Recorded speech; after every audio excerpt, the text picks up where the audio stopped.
বৃষ্টির দিনে ঘরেই যদি কদম ফুল বানিয়ে ফেলা যায় তাহলে কেমন হয়? হ্যাঁ, আজ আমরা করব তাল কদম পিঠা।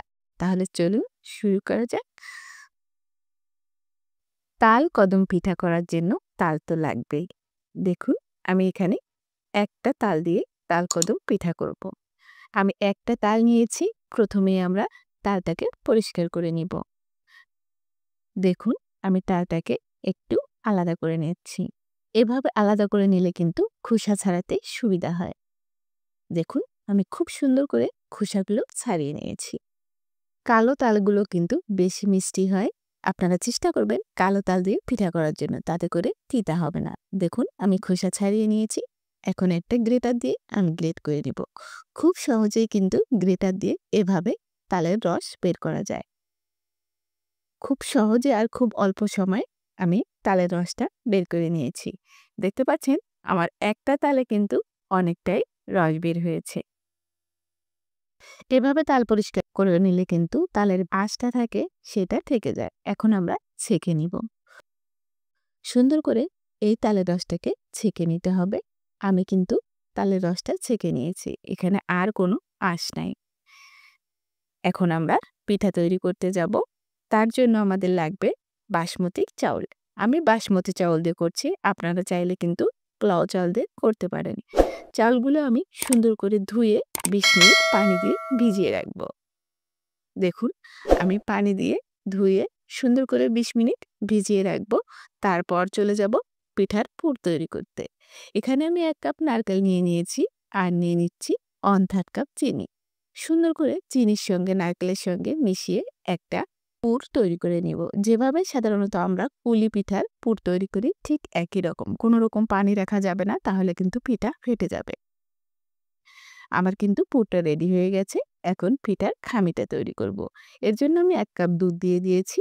দিয়ে দিচ্ছি স্বাদমতো লবণ। আমি দুধ দিয়ে করছি, আপনারা চাইলে পানি দিয়েও করতে পারেন। এখানে দিয়ে দিচ্ছি তাল।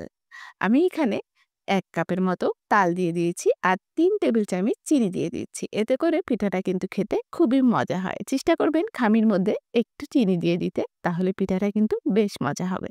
আর দুধ দিয়ে করলে তো কথাই নেই। যখন এতে বলক চলে আসবে তখন এখানে দিয়ে দিচ্ছি ১.৫ কাপ শুকনা চাউলের গুঁড়ি। দিয়ে সুন্দর করে রুটির মতো একটা ডো তৈরি করে নিব। আপনারা দেখে বুঝতে পারছেন আমি ডোটা ঠিক কেমন করে নিয়েছি। এখন নামিয়ে নিয়েছি, কিছু সময় মেখে নিব। আমার কিন্তু মাখাটা শেষ হয়ে গেছে। পিঠা তৈরি করে নিব এখন। তার আগে পুরটা দেখিয়ে দিচ্ছি।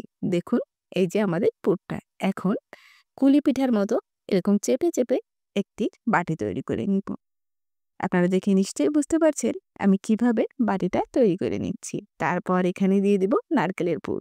পিঠাটা কিন্তু খেতে খুবই মজার হয়। মুখটা এভাবে লাগিয়ে একটা গোল শেপ করে নিব। হাত দিয়ে চেপে এভাবে গোল শেপ করে নিচ্ছি দেখুন। একইভাবে আমি সবগুলো পিঠা এভাবে করে নিব।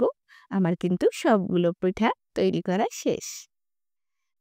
এখন আমরা চাউলের ভিতর পিঠাগুলো গড়িয়ে নিব। বাসমতি চাউলগুলো আমি পানি ঝরিয়ে নিয়েছি। তারপর একটা একটা করে পিঠা দিব আর এভাবে চাউলের সঙ্গে গড়িয়ে নিব। খুব সুন্দর করে এভাবে একটু গড়িয়ে নিতে হবে যাতে চাউলগুলো সব সাইডে সুন্দর করে লাগে। সবগুলো পিঠা আমি এভাবে চাউলের সঙ্গে গড়িয়ে নিচ্ছি। দেখুন এটাও কিন্তু হয়ে গেছে। একইভাবে আমি সবগুলো পিঠা গড়িয়ে নিয়েছি। এখানে অল্প কিছু পিঠা আমি দিয়ে দিয়েছি। একটু পাকা পাকা করে দিতে হবে। তারপর গরম পানি বসিয়ে দিয়েছি, তার উপর এভাবে আমি পিঠাটা দিয়ে ভাপ দিয়ে নিব যতক্ষণ না চাউলটা সিদ্ধ হচ্ছে। আমি ১৫ মিনিট পর ফিরে এসেছি দেখুন। এখন কিন্তু পিঠাগুলো একেবারেই রেডি। খুব সুন্দর করে চাউলগুলো ফুটে গেছে আর একেবারে কদম ফুলের মতো হয়ে গেছে। আমার কিন্তু তাল কদম পিঠা একেবারেই রেডি হয়ে গেছে। একইভাবে আমি সবগুলো পিঠা করে নিয়েছি। তাল কদম পিঠা দেখতে যেমন সুন্দর, খেতেও কিন্তু খুবই মজার। আমার পিঠা রেসিপি আপনাদের কাছে কেমন লাগলো অবশ্যই কিন্তু কমেন্ট করে জানাবেন।